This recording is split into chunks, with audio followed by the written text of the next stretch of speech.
Bismillahirrahmanirrahim. Assalamualaikum warahmatullahi wabarakatuh. Innal hamdalillah nahmaduhu wa nasta'inuhu wa nastaghfiruh wa na'udzu billahi min shururi anfusina wa min sayyiati a'malina. Man yahdihillahu fala mudhillalah wa man yudlil fala hadiyalah.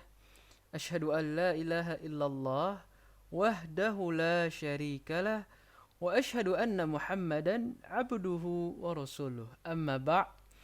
Para pendengar sekalian, selamat datang dalam pembahasan fikih dalam bab menjamak salat dan salat khauf bersama saya Hamizan Suhail.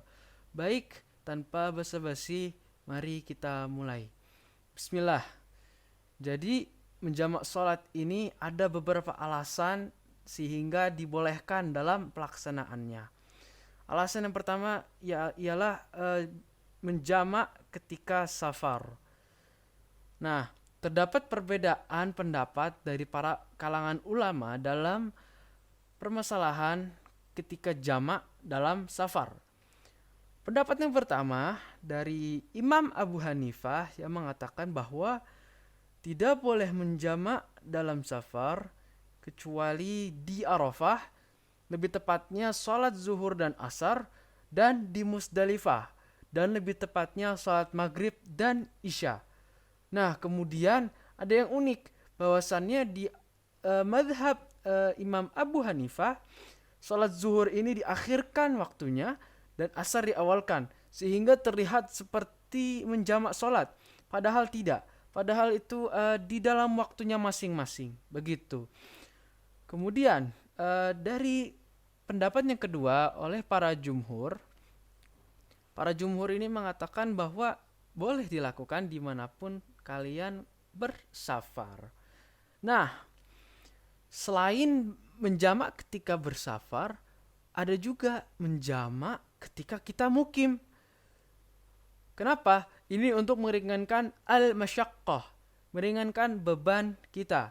Yang pertama itu sebabnya karena hujan deras. Nah, pendapat Imam Malik mengatakan ketika hujan deras kita hanya bisa menjamak sholat maghrib dan isya. Namun, jumhur berbeda. Jumhur mengatakan boleh di sholat yang 4. Apa aja? Zuhur, asar, maghrib, dan isya.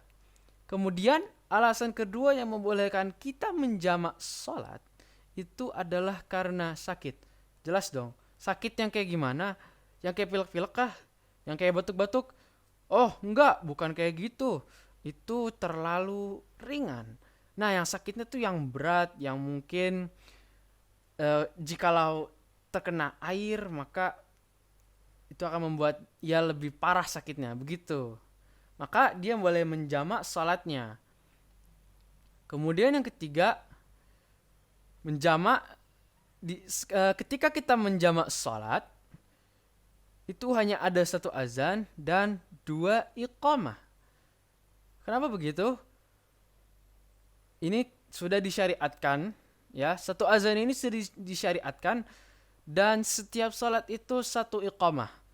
Karena Rasulullah pernah melakukan itu. Yang keempat, dalam pelaksanaan menjamak sholat kita harus tertib, yaitu berurutan. Sholat zuhur dulu, baru sholat asar, gitu. Nah, para pemirsa, kita lanjut ke pembahasan yang selanjutnya, yaitu sholat khauf. Pencariatannya. Yang pertama, kita akan membahas dari pencariatannya. Dari Al-Quran, Allah Ta'ala berfirman, وَإِذَا كُنْتَ فِيهِمْ فَأَقَمْتَ لَهُمُ الصَّلَاةَ فَلْتَقُمْ طَائِفَةٌ مِّنْهُمْ مَعَكَ وَلْيَأْخُذُوا أَسْلِحَتَهُمْ. Dalam surat An-Nisa ayat 102. Kemudian yang kedua, bahwasannya yang menunjukkan bahwa sholat khauf ini ada, bahwa Nabi SAW pernah melakukannya. Yang ketiga adalah bahwasannya ada dalil, yaitu keumuman dalil dari Sallu kama ra'aitumuni usalli. Salatlah kalian sebagaimana kalian melihat aku salat. Namun, bagi madhab Hanafiyah, ini khusus bagi Nabi saja. Siapa? Siapa yang mengatakan itu? Ialah Imam Abu Yusuf yang mengatakan hal tersebut. Kemudian, kita masuk ke dalam tata cara salat khauf.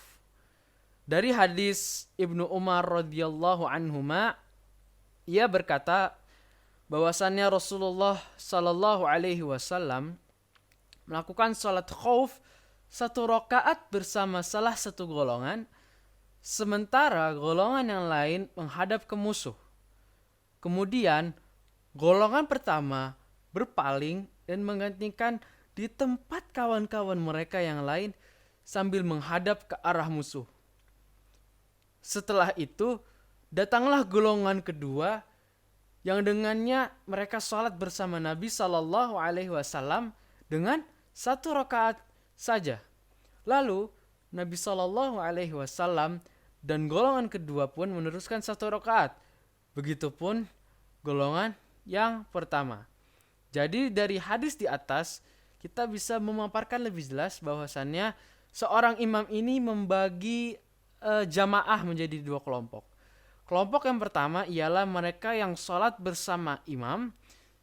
Dalam hal ini 1 rakaat, kemudian mereka menuntaskan 1 rakaatnya lagi sendiri, seperti masbuk gitu.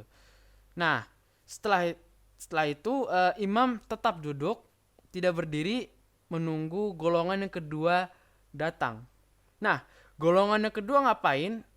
Apa yang mereka lakukan ketika golongan pertama sedang sholat?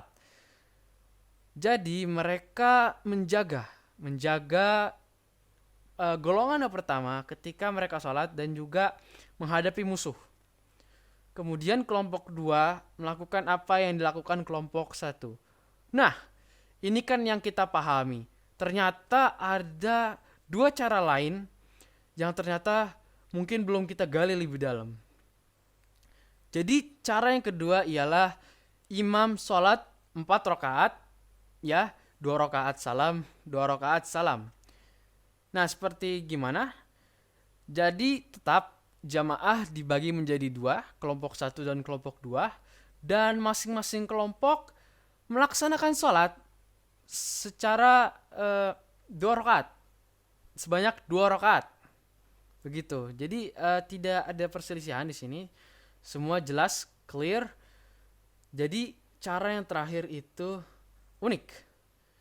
Cara yang ketiga adalah sholatnya 1 rakaat. Kelompok pertama sholat 1 rakaat, kelompok 2 sholatnya 1 rakaat. Sementara imam tetap 2 rakaat. Baik, terima kasih. Semoga bermanfaat bagi kita semua. Segala kekurangan mohon dimaklumi. Saya Hamizan. Sampai jumpa di pertemuan selanjutnya. Assalamualaikum warahmatullahi wabarakatuh.